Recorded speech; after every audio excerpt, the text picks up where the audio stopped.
Hey, this is day 19. I'm going to show you this beautiful lantern. And it just looks like this. It has a little candle. This is an orange candle that flickers, that lights up. I just bought at the grocery store. And then this is what this looks like. And I'm going to show you what you need and what you need to do to make this. To make this, you need one piece of black cardstock. You cut it in half and then cut it in half again, so you'll cut it into fourths, and then along the long edge you score it at 1 inch. And then you need the decorative edge punch, this one, and you just push it in. You can take 2 of them at the same time. Push it in as far as it can go and center it the best you can and punch it out like that. And then you do it to the other 2 in about the same place. Okay, the next part is you just need to stamp whatever stamps you're going to decorate the outside with. I used silver and the bingo bits. You can use white or anything that will show up really well. And then the next step is you need 4 pieces of cardstock vellum, cut it 2.5 by 3.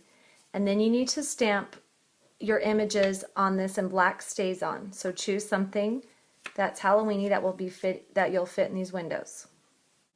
These are 2 I already have done, and then I'll show you how to do one. Okay, so you grab your little window, and these are the 2 I have left. So what you do is you just turn this over, and you get your snail adhesive, and go all around it, like that. Then you get your vellum cardstock and just put it down. Then you just line it up, say, looks good about right there, and push it down.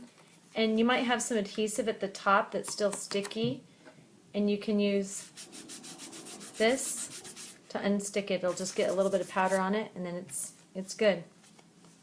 This is the embossing buddy, another use for it. Okay, so I'm just going to do that to this one, and I'm going to show you how to put the lantern together. To put these together, you fold all the score marks, and this is what I do. I put a little bit of sticky strip at the top and the bottom. Then I get my snail adhesive and I go right in between that, because you don't need a lot of sticky strip, but you do want every spot covered. And if you've got a little bit of sticky strip on each one, it's going to stay. Then you just line it up and then push it down. Okay, then the very last one you'll put together like this.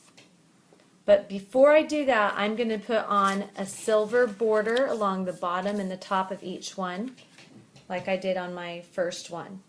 Just use some brushed silver paper so everything will be matchy-matchy, and then I'll put that last piece together. I just clipped it. I just fold those out, and whatever's hanging over the edge, I clip. And so it turns out like that. Then you'd adhere this last piece together, and you've got it. You're done.